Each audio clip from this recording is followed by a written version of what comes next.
Imagine a device that's like a pair of Airpods that you cannot use to hear music or to have a call. You can only use it for. You've been in every possible role in Silicon Valley. You've been on the board of companies like Strava and Twitter. Lots of companies have been going at augmented reality visually, yet nobody has been going after audio-based augmented reality, which to me is just such a slam dunk. Elon Musk, Neuralink physics, we need to enhance ourselves physically in order to either compete with AI or just be compatible and interface with AI more effectively. Last week, I had some TMS, the equivalent of digital caffeine, transcranial magnetic stimulation, digital version of cannabis. Could someday people chop an arm and replace it with a bionic arm? If you could give yourself one radical enhancement with no regard for what's technologically feasible right now, what would that be?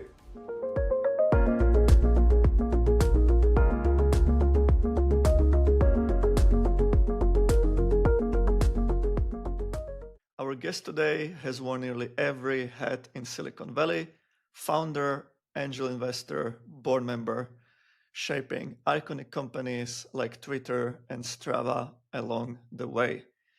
He's been a pioneer in human augmentation, backing bold startups pushing the limits of what's possible. Now he's building one himself. Ariel Poler, welcome to Accelerate Bio. How are you feeling today, Ariel? I'm feeling good. I went on a really long hike, which was really nice. We live next to Mount Tam, so I'm good. It's great to hear. Hike sounds like some good natural cognitive enhancement, but we will get to that later. Yeah, no better cognitive enhancement than the natural ones, if you ask me. How are you feeling today? I'm feeling pretty good. This is my beginning of the day, so Right. yeah, just getting up to speed. But anyways, let's just dig in. So I would love to take this from the top. So you've been active in Silicon Valley for 30 years now. Was there ever a moment you have felt disillusioned with technology? Disillusion with technology. Um, I think what comes to mind, not quite disillusioned, but in 1994, I started the very first web analytics company, and it was, at least to me, I'm like, okay, this web thing is gonna take off and explode. And I share my project with some of the smartest people in Silicon Valley. And they were like, no, this web thing is just too rough. You should go do something on AOL. You should go do interactive television. So for a few months in 94, I'm like, oh my God, people are not getting it. And when finally in 95, the web started to take off, I'm like, okay, great, finally. But no, since then, it's been one great trend after the other. So I don't think I've ever been disillusioned. Obviously, some trends have happened faster than I expected. Some a lot slower, but I think that's the way it goes. What would be the one that has happened a lot slower, or maybe that has not really taken off at all, that really seemed obvious at that moment?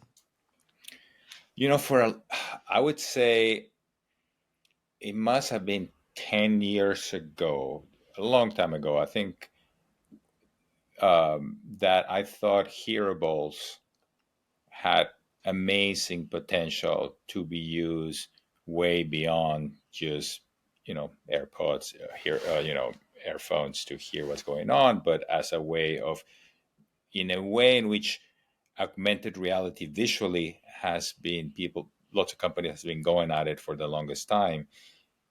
Yet nobody has been going after audio-based augmented reality, which to me is just such a slam dunk.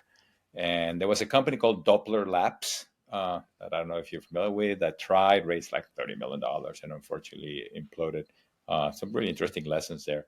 But that would be a trend that to this day, it still feels like, even given what Apple has achieved with the AirPods, it's like, why are they not doing more with this? So that's definitely one where augmentation, I feel, was sort of like a low-hanging fruit for improvement that somehow just hasn't happened. Let's jump straight into it then. So hearable auditory augmentation. What would be your vision of where this could go? I mean, the kind of things that, so as you may know, for example, I've spent a lot of time working with David Eagleman on neosensory, where David was, and a lot of his research has been on extra senses, and he does those through haptics.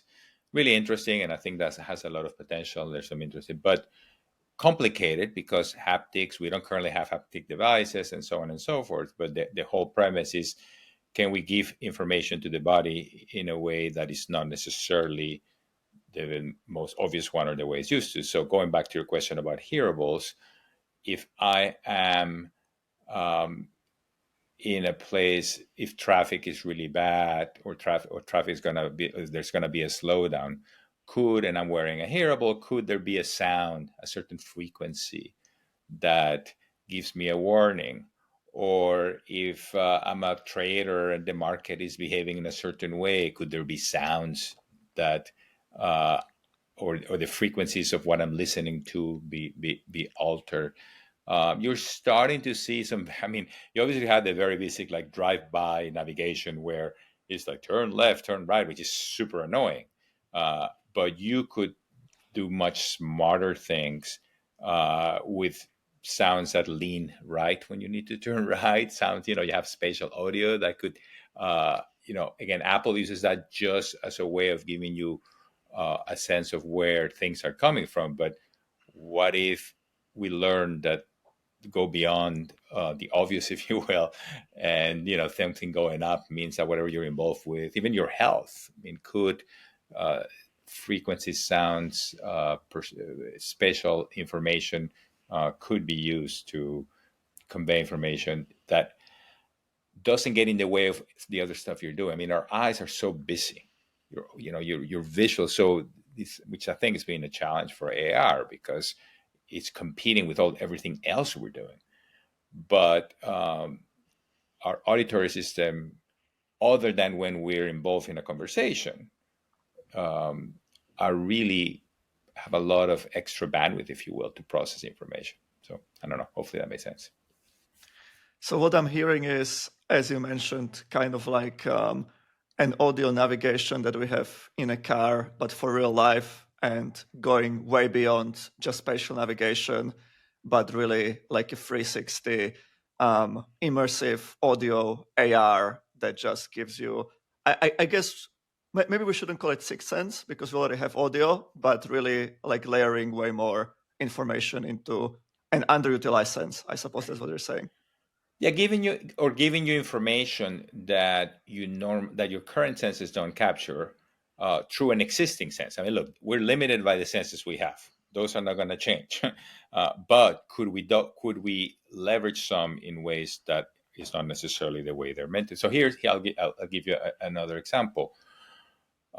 We Let's suppose that you are concerned about sun exposure or infrared exposure. Well, of course, we get injured by infrared, but we don't have a way of necessarily measuring that with a sense that gives us real time information. Well, but we could have devices that tell us that, and there are devices, but most of the devices are kind of dumb UI where you have to go and look at the device and say, "Oh, what kind of am I getting?" Well, what if you're wearing a hearable, that gets shared with you through sounds, for example, or if you want to have infrared glasses, right? Could that not be something that uh, density of information gets conveyed to you depending on which way you're looking through your ears? Anyway, so I don't want to focus too much on the navigation because that seems to be like an overuse type of implementation for a lot of technology. I think the more interesting stuff is what is important for each person. Like I was just taking singing lessons, and yes, I can look at a tuner that tells me if I'm a little out of tune, but wouldn't what about if instead of that, you know, the hearable is basically giving the spatial sound. If I'm a little low on my pitch, the sound is coming from below, and if I'm high on my pitch, the sound is coming from above. So those are the kind of hearable applications that I would hope eventually happen. When we talk about sensory augmentation, it's probably actually quite hard to imagine the full range of what it could unlock. It really Yeah, sounds like building a new platform, like when the iPhone first came out. Okay, it enables apps, but we don't really know like the full range of what is going to transform unless people start building it, right? yeah, yeah. I mean, the possibilities are endless, and particularly now with AI.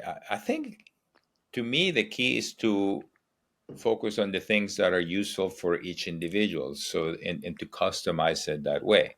So if I'm a musician, I'm more interested in enhancing musical type of activity. If I'm a financial trader, then maybe it's the market information. If I am in the military, maybe it's just a special awareness of what's going on. If I'm a pilot, maybe it's the health of my plane. You know, so yeah, I think it should be about what's important for each person. So just to step back, and we already dove headfirst into human enhancement, human augmentation. We Yeah. talked a little bit about enhancing senses, namely audio. So for you, human augmentation, is it mostly about sensory enhancement, or is it bigger than that, or like how would you even define that whole Oh space? no, it's definitely bigger than that. I mean, there's the whole cognitive side. Shoot, I left my limitless pendant in the other room, but I'm an investor in a company. I love limitless, and it started. I mean, it's gone much beyond that, but it started as a memory enhancer, right? So that's not really one of our common senses, but it's a cognitive enhancement. Now it's a completely a much more powerful thing because it's like personalizes your AI, right? Um, and so, and then there are things that might be like an exoskeleton, for example. It's something that enhances your mobility and not necessarily a particular sense. So, yeah, it goes. It relates to all of our capabilities. Some have to do with our senses, but not all of them. So you became a very active investor in this human enhancement space in 2016. So first of all, what got you in there, and why does it matter? Why is this space important? It was a combination of factors historically. So I was a very early angel investor in Silicon Valley as far as the internet is concerned. So I made my very first angel investment way back in '96. So that's almost 30 years ago. And back, this is, I mean, to put it in context, this is before Y Combinator existed, before there were seed funds. So there were a handful of us who were doing this, and we could add a lot of value because there were not too no, there were not too many options for the entrepreneurs. And then as different waves came, the Web 2.0 or mobile or fintech, I kept for I don't know 20 years or so finding areas where I could jump in and add value because there weren't too many people who were doing it. What after a while, enough people were jumped into doing what I was doing that I realized, I'm looking for the best possible entrepreneurs. But if I'm not helping them, other people can help them.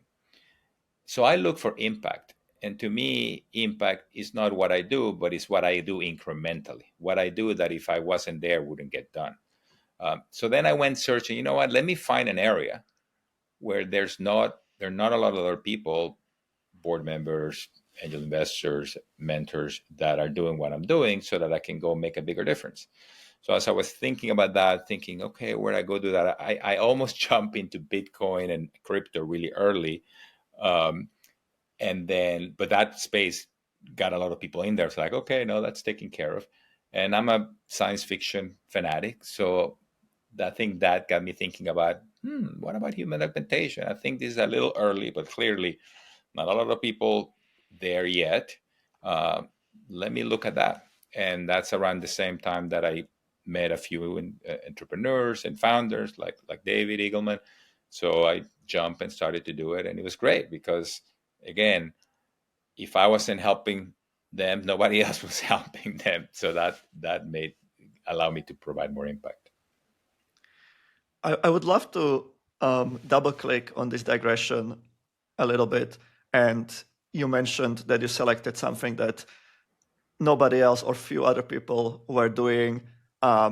It seems kind of the opposite of what I would say both most founders and most investors are chasing right now. Everybody is just trying to get into whatever is the hot space at the moment, whether it's crypto or AI. By the way, if you're enjoying this, please hit subscribe. We drop a new episode weekly exploring how AI, biotech, and human enhancement are shaping the future. And if a friend would love this too, send it their way. It really helps us keep going. Now, back to the episode. If more people were taking your advice, which is the opposite, how much how much more cool technology that we are not even thinking about do you think we could unlock? Yeah, I mean, there is an important caveat that I should give, which is I I don't do what I do for the return and for the money, and I don't have a fund.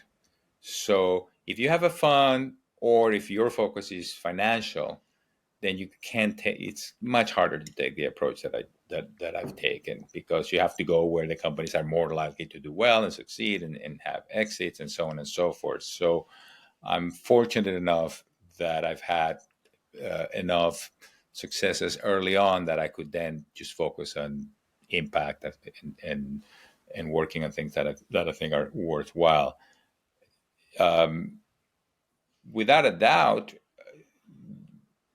if more people, if more people were focused on impact and doing worthwhile things rather than financial stuff, yeah, the world would be a better place.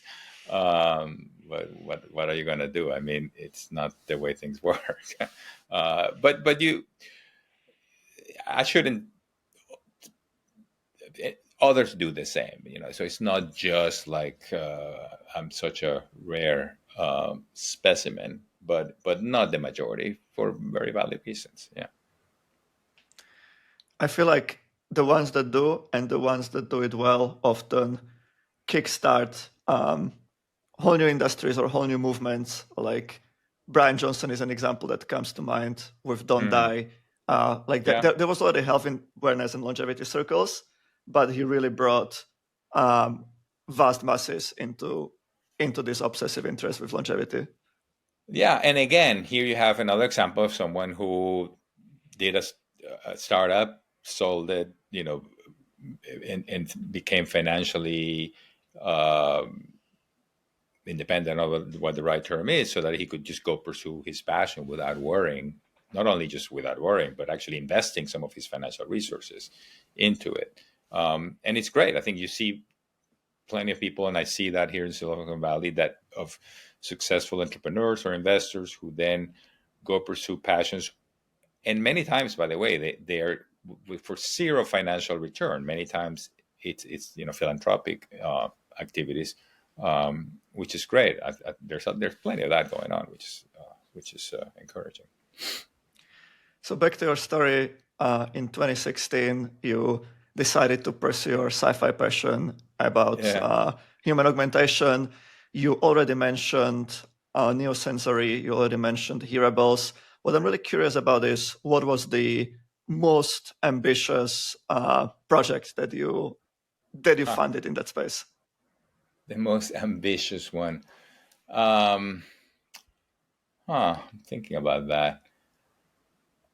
I mean, they were each ambitious in its own way. I got involved early on with BIOS Health, which is actually still around and doing well, and they have pivoted, because originally it was about neural interfacing and finding a better way for um, what do you call it, prosthetic limbs, but with a crazy long term possibility of saying, hey, could someday people chop an arm and replace it with a bionic arm, because we've made this so good. That sounds crazy, but anyway, that's science I fiction. would be an early So adopter for that. there you go. So BIOS was super ambitious. Um, Realm Robotics doing exoskeletons. Clearly, they say, okay, what e-bikes did for bicycle can we do for people hiking and so on. um, what else comes to mind? Well, some of the TDCS companies think and hum, trying to again find a way of affordable, easy ways of making helping us concentrate or relax or do other things with What is electricity. TDCS? TDCS is a technology. Um, I'm not. I don't remember what it stands for. We can look it up afterwards. But it's you uh, deliver low voltage electricity through the scalp, and depending on the specifics of where you do it and how you do it, it could work as a either a stimulant. The first one of the companies I was involved with was called Think, THYNC, developed by an amazing entrepreneur, Izzy Goldwasser, who happens to be my cousin. And Izzy, they had two versions of it. One was the equivalent of digital caffeine. Imagine if instead of having a shot of espresso or a Red Bull, you spent 10 minutes with this device. I should have it. I should go look for it. Yeah, the company unfortunately didn't quite succeed commercially. Um, but the thing works. And then the flip side is the other one they did was kind of like a digital version of cannabis, if you will. So you spend 10 minutes and you get chill and relax. Um, then there was another company that tried something similar called HUMM, out of Australia. But these were, again, complicated. I think eventually these things will work out, but a little bit ahead of their time in terms of cost, validation, science, and so on. I just looked it up. So TDCS stands for transcranial direct current stimulation. There you go. So sounds like you're electrocuting parts of your brain. Yeah, although it feels like a tiny, it feels like a little like somebody's tickling you, so it's not really, I wouldn't call it, it's a little funny but not uncomfortable, as opposed to last week I had some TMS, transcranial magnetic stimulation, um, with a startup that is exploring that. So that's FDA approved to treat depression and I believe OCD and other such things. But there's a startup experimenting with doing it for health individuals to enhance some different activities. Um, Now that was the it's done in 3 minutes on, half an hour off, and even though doing 3 minutes, it's just very brief pulses, but it can be pretty uncomfortable if, depending on where you do it and uh, and the specifics of your sensitivity. Much more intense than TDCS, but pretty promising too. So sounds like you have self-experimented with all of them. Yes. Which one was the strongest experience, or was there one where you had an aha moment, like, "Oh shit, this is really working"? Um, hmm. Funny. I recently went on a ski trip, but I had hurt my knee, and so I took uh, what's in essence a ski exoskeleton. It's called Ski Mojo. It's a French product, and it's great because it's all mechanical. It doesn't have any electricity or power. It's basically, it uses the compression of when you go down to capture that energy, and then uses help you go up. And it's sort of like reducing a 30% of your weight and significantly reducing the effort on I should say the impact on your knees. And it was like one of the things that, like, oh my god, this is quite quite can be game changer as far as helping enabling older people to ski, or people like myself to ski longer, or while we're recovering from injuries. I haven't tried some of the newer exoskeletons. I know that Arcturus has a partnership where they have one exoskeleton that is, it has the pants, and there's another one Hynix, I believe it's called, out of Korea. I think, but I think that's a space that it reminds me when I first used, talking about experiences, when I first rode an e-bike ages ago, and I went like, oh my God. And then I went on a trip with my family, with my three sons and my wife, and each one of us was on a different level of fitness, yet we could all move together, which is pretty magical. And so eventually, I think people will be able to do the same thing, say hiking or skiing with exoskeletons. So those were, and I have to say, as far as aha, incredible technology moments, the Apple Vision Pro definitely did that for me. What was your like? What kind of experience did you have with the Apple Vision Pro when you felt that? One was actually, historically, I've taken lots of panorama photos, and but those I take them, but then I never see them or never watch them because you have this really narrow band, and in an Apple Vision Pro, you're inside the photo. So reliving all those moments, I don't know, hundreds of those panorama photos, and all of a sudden it's like, oh my God, this is like it's putting me back in the moment because I'm inside that mountain or that river or that beach or whatever it might be.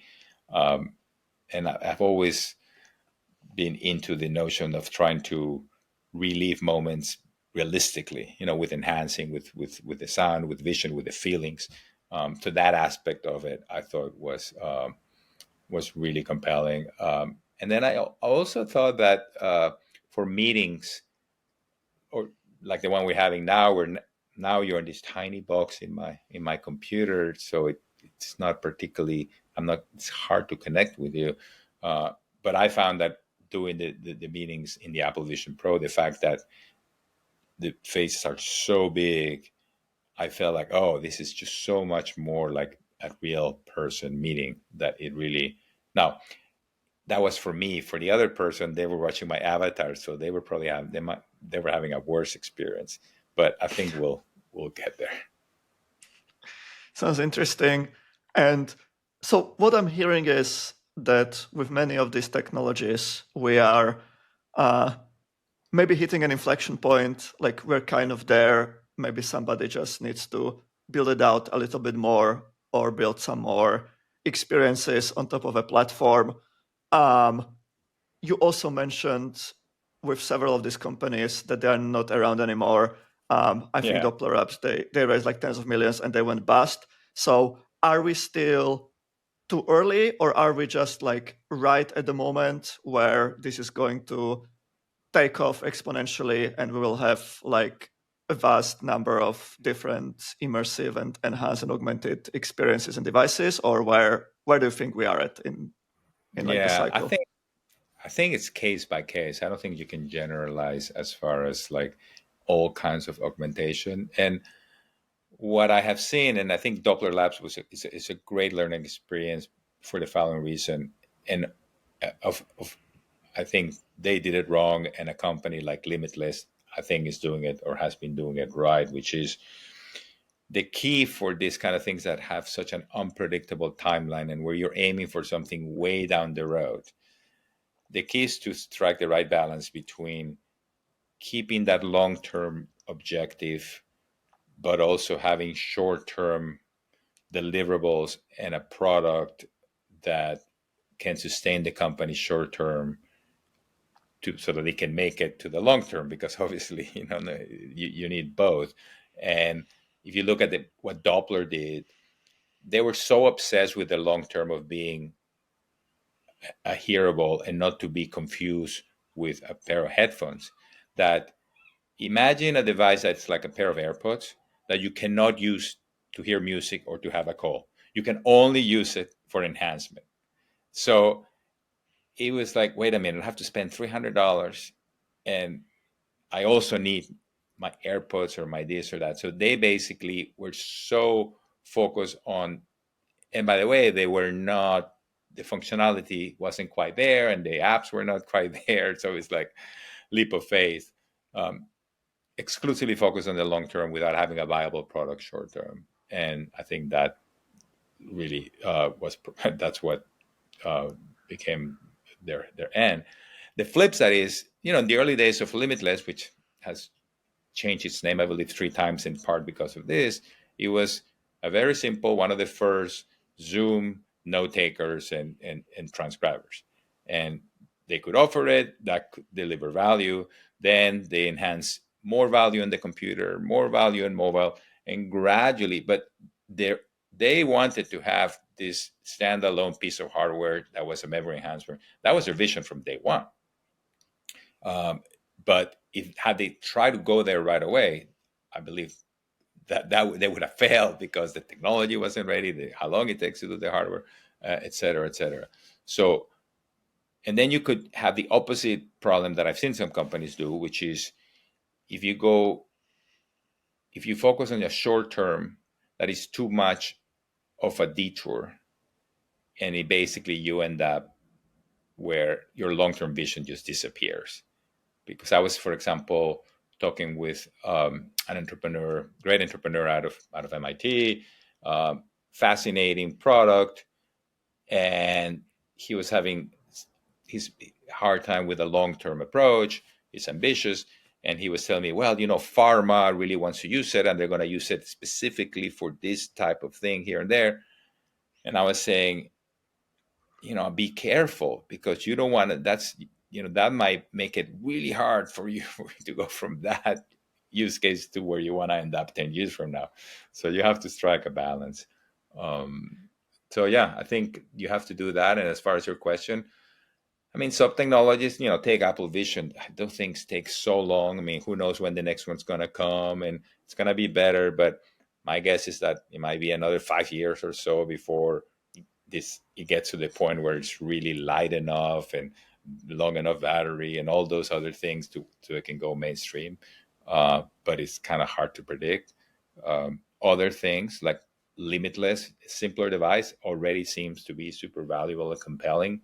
I would imagine at some point maybe it gets embedded into other devices. So yeah, it's case by case.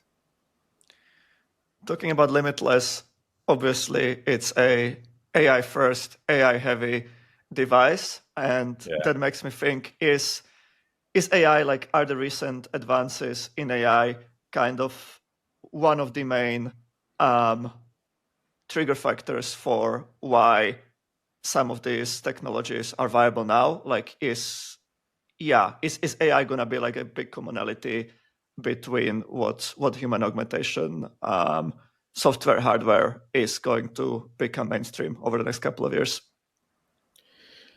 I mean, without a doubt, AI is going to be everywhere, and it's having more impact on on everything than anything else, including for sure human augmentation. So, uh, yeah, absolutely. And even for a lot of things that might be hardware driven, just the ability of have AIs to optimize it, to build it faster, better, cheaper, to interface with it, new ways of interfacing with hardware and the like. So yeah, AI is accelerating this, and pretty key. Having said that, again, there's certain types of things in biology, in medicine, in hardware that can only move at a certain pace. Materials are materials, and so on and so forth. We still have issues with power, and the like. But yeah, AI is becoming omnipresent in the space, I think. Should, in a way, should all of AI be seen as fundamentally a human augmentation technology? Interesting. Well, I guess it depends on how do you define human augmentation, because arguably a computer is a human augmentation, a pair of glasses is a human augmentation. So AI is significantly a significant augmentation. So yeah, I guess it depends how you use it. But yeah, arguably it might be the biggest and most compelling human augmentation in history. If we are even human by the end of it. Right. Yeah. If it hasn't taken over. or Well, merge with us. yeah, there's the takeover phases, but what I'm more curious about now is the Elon Musk Neuralink phases, and he's not the only one Uh, preaching this, but he's the most prominent one. We need to enhance ourselves physically in order to either compete with AI or just be compatible and interface with AI more effectively. Do you buy into any of this at all? um, not necessarily. Yeah. For one, I think at least my perception of interfacing has been that, like for example, I've interacted with a number of people that have taken RFID chips, and they want to be cyborgs, so they'll take an RFID chip and put it inside their hand, and I'm like, okay, hold on a second, can you explain to me what's the benefit of having an RFID chip inside your hand versus carrying a ring with an RFID chip or having a phone with an RFID chip? Well, you know, you have it with you all the time. It's like, yeah, I can have my phone. So sometimes it just seems that you can achieve most of what you can do without with less invasive approaches. Now, when you're talking about the brain and getting deep into the brain, that's hard to do through the skull and so on and so forth. We're many years away from a situation where we're doing this for health individuals for interfacing. And so the question is, well, before that is viable, will we be able to do it without such invasive types of approaches? And I hope we can. And how necessary is it? Um, so we definitely have to keep improving the interfacing.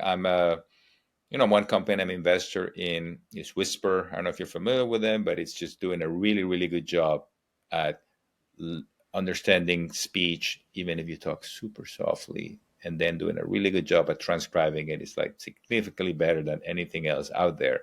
And the premise is, yeah, well, you can be in a situation where you're talking softly, even inaudibly, and use that as a way of interfacing with AI and technology and so on. So I'm not convinced we need to go the super sci-fi route of like the deep implants for everything. And I'm also in the camp of I'm a lot more worried about what people will do with AI than with what the AIs do with people. Meaning, I think we have a much bigger risk of misuse by humans than about let's make sure the AIs don't kind of like uh, take over us, if you will. Sounds like you're not buying into this exponential takeoff scenario and creating a total urgency of kind of reinvent everything because of AI. The way I see it, even with what we have now, even if AI doesn't improve anymore, already this is so transformational. So just to be clear, I mean, I do believe this is like changing the world dramatically. The part that I'm less sold on is the fact that um, AI will become a new species, and that just like we took over the world, the AIs are going to take over the world and will be like, they're domesticated animals. But honestly, maybe part of the reason I don't buy into it is because it's just so hard to grasp it, and it's so far fetched. But who knows? Maybe it could happen. But it's the kind of things that I don't like. What am I gonna do about it? I don't know. It's just not something that seems worth focusing on, at least for me. Well, hopefully humans, or at least radically augmented, enhanced humans in sub-Sheba form, are still around and still relevant. Yeah, I'm pretty sure. Fair enough. And so just to cycle back to your activities, currently you are a co-founder at a hypnosis startup called Mm-hmm. Reverie. You earlier you mentioned the phases of building something that has got user base right now and has got a much bigger kind of vision in the long term behind it. So how are you doing this with Reverie? Rever is fascinating, and I have to say it's probably the most rewarding project I've ever been involved with. So when I met Dr. David Spiegel at Stanford. And David is the world's foremost expert on the clinical use of hypnosis. I didn't know anything about hypnosis. It turns out that for people who are hypnotizable, which is not everybody, hypnotizability is genetic. And about a third of the people are highly hypnotizable, and a third are not hypnotizable, and the other third are somewhere in the middle. But for people who are hypnotizable, hypnosis is super effective if it's done properly to help you with all sort of things, whether it's chronic pain or anxiety or sleeping better or focusing more, performing better. Yet hypnosis historically has had a bad reputation for a variety of reasons. It's been misrepresented in the media, and sometimes misused.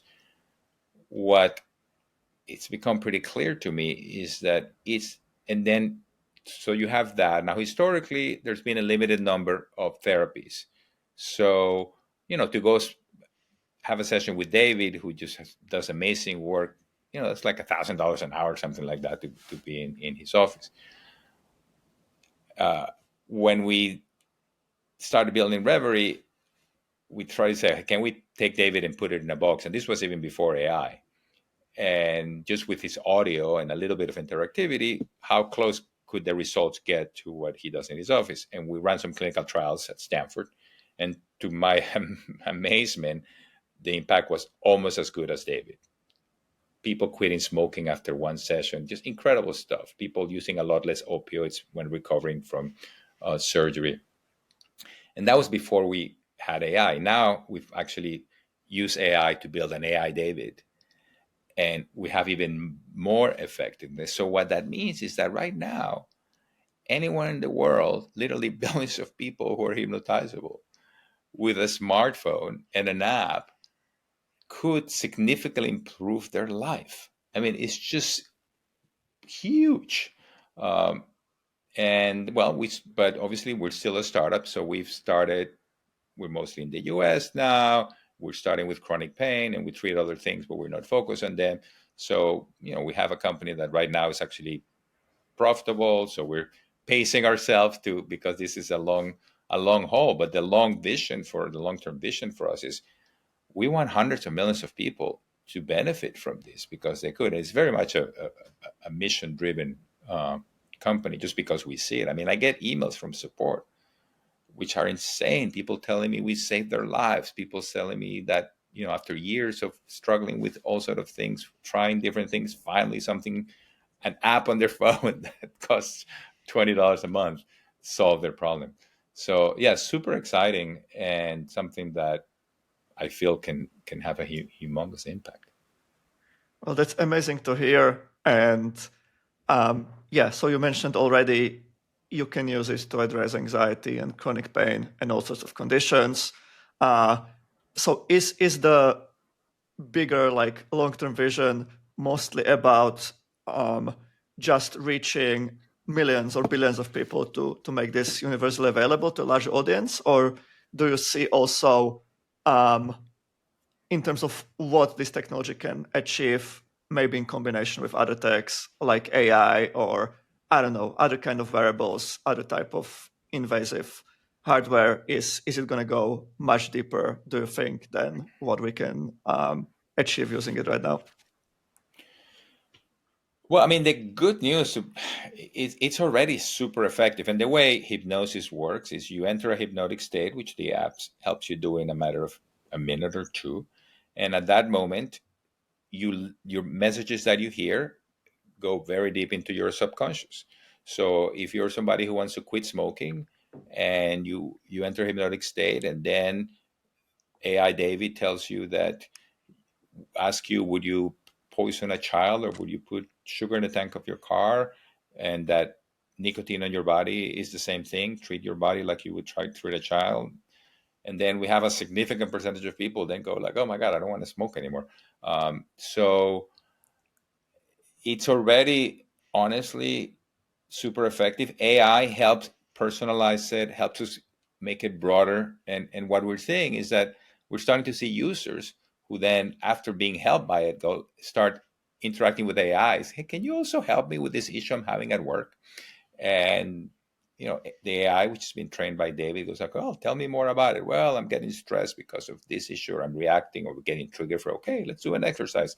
So uh, I think the expansion is about making it more personalized and helping people with more of their issues. I don't think there's a need for too much extra technology, if you will. Although I imagine that, if we integrate with a wearable and we can sense your heart rate variability, or one way or another determine your stress level or your sleep quality, that measurement would help. And for some people, potentially combining it with some visuals like a Vision Pro could help, be in enter a hypnotic state. But it's beautiful the way it is. So no need to overcomplicate things, if you will.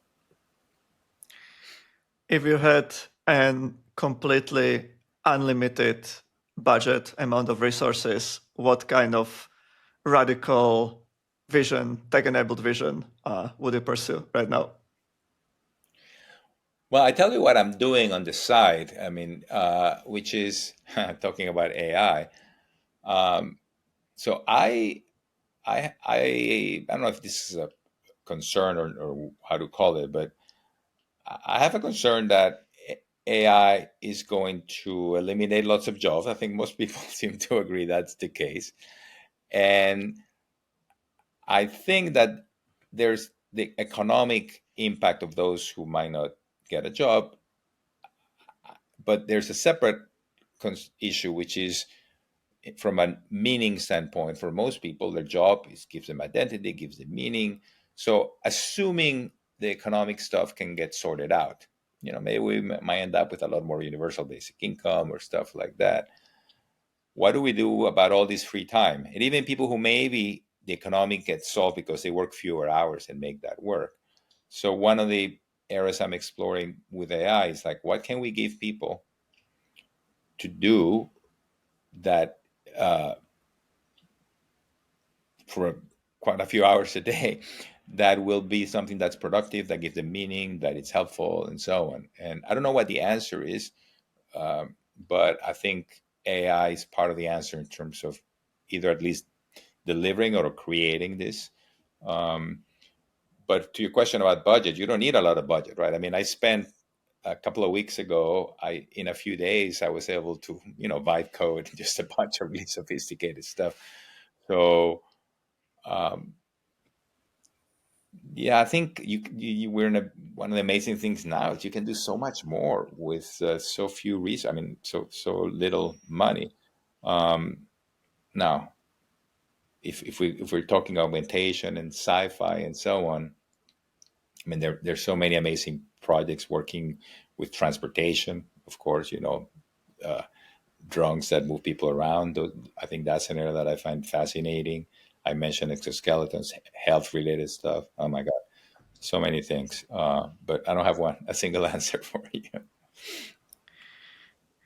It's an interesting kind of mental rabbit hole to go down, and I feel like maybe actually there's a counter argument to this whole concern about people being out of jobs and having too much free time and not knowing what to do with it.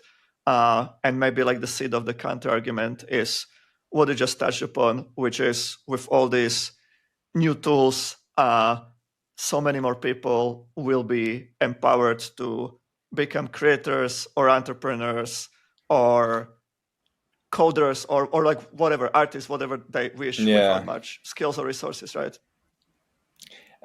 that is the optimistic view. I think history is not very encouraging, though. I mean, I was doing a little bit of research on this topic and looking at, okay, during the times in the Europe when you had all the noblemen that didn't have to work, and what percentage of them were doing great art, great science, and so on? What percentage of them were just futzing around, just letting time go by, and kind of like doing pretty mindless stuff?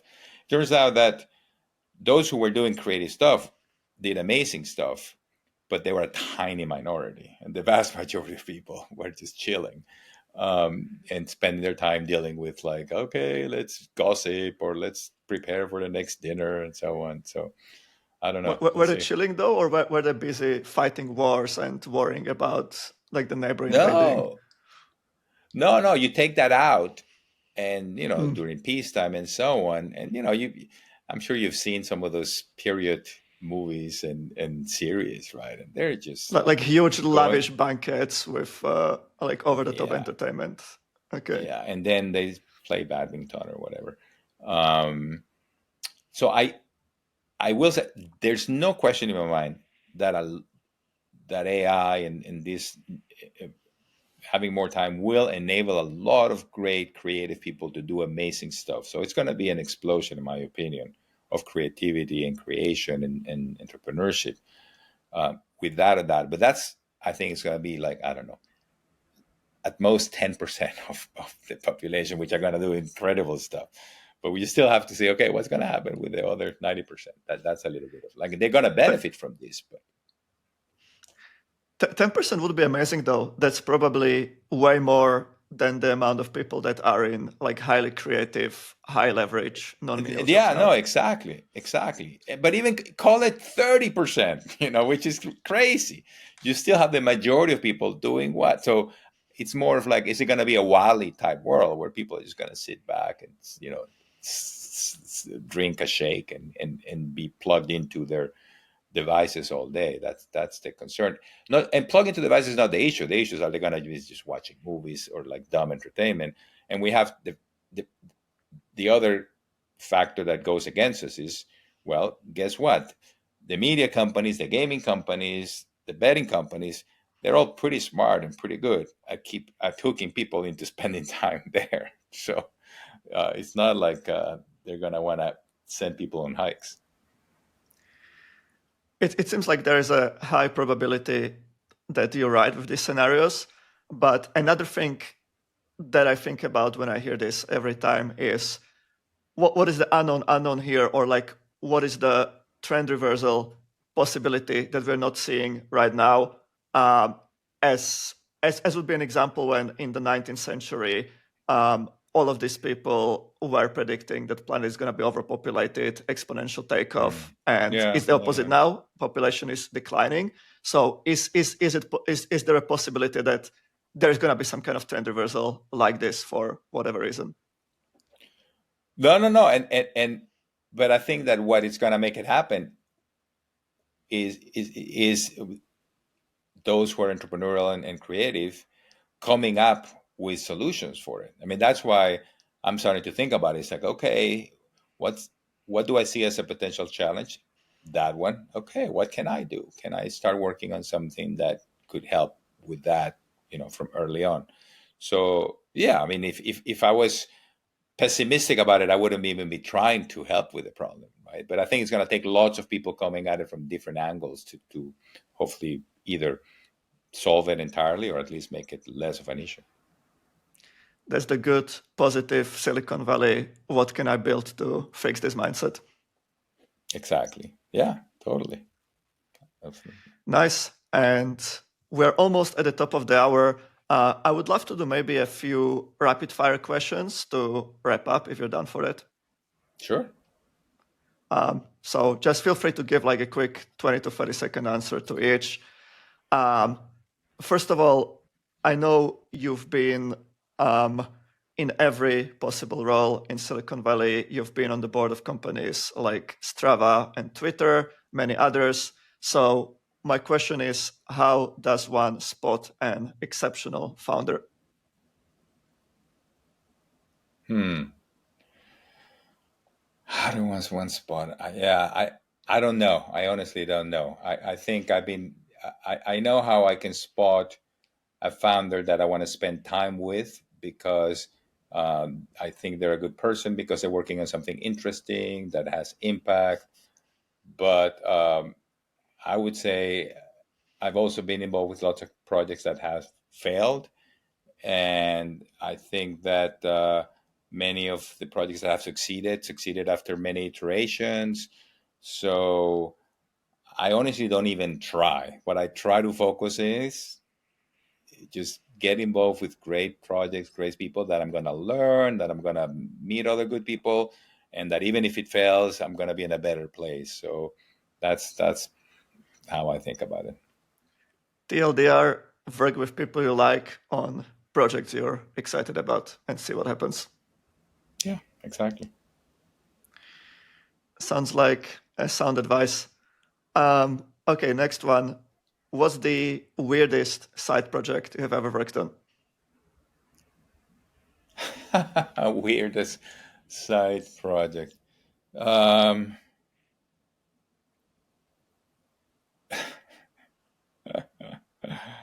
um, well, I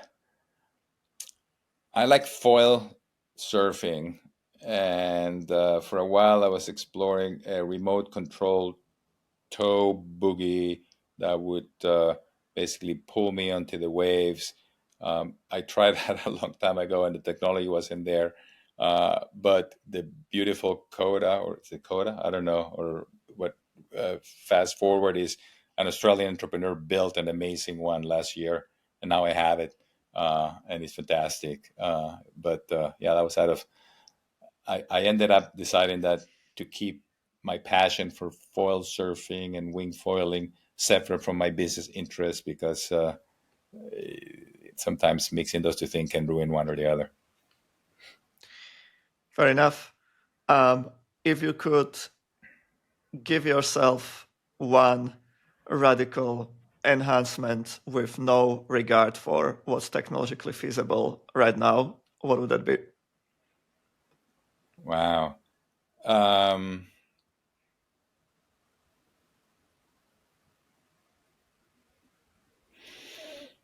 oh, I have a long list. Which one to pick? Um, Just pick the top one. the top one. I think at the end of the day, it would be to, I try to be mindful and, I don't know, Zen like state as much as possible. And, but I don't always succeed. But if I could enhance myself to always be in, have equanimity, have um, mindfulness, have compassion, have generosity, just to those type of characteristics always be present in me, like the little implant would make sure that was the way I operated. Yeah, that would probably be the best thing I can think of. Those are definitely some underrated abilities right now that, or even if you call them abilities, but definitely underrated ones that more people should be thinking about. Yeah, Um, probably when I was younger, maybe I would have said, invisibility or teletransportation or reading people's minds, and all the things are amazing. Yet, are they really, how good are any of those things if you're still kind of like depressed or, or unhappy or have no friends? you've definitely evolved, and that's good. And last question, hypothetical scenario, humanity in the near future forks into two. One of them are cyborgs, one of them are the purists. Which group would you be in? Oh, definitely the cyborgs for sure. Yeah, yeah. No, I believe humans have used technology. Maybe there's even an argument that says that using technology is what defines us as humans. I don't know. That might be too extreme, but we definitely have used technology for a long time. So this notion of being a purist doesn't quite do it for me. Glad to hear that. That's why we have you on this podcast, because I think we're all part of that group. Um, and I think we can land it there. This has been great. I had a lot of fun. Thanks for coming onto the Ariel. Yeah, my pleasure. I also enjoyed it, and be fascinating to see where we are 5 or 10 years from now, and if any of the things pan out. Maybe we can redo this podcast then and see where we All were right, right and where we were just wildly wrong. it's a deal. Good stuff. Okay, I'm looking forward to that. Awesome. All right. Well, thanks so much. Thank you, Ariel. Take care. Okay. You too. Bye.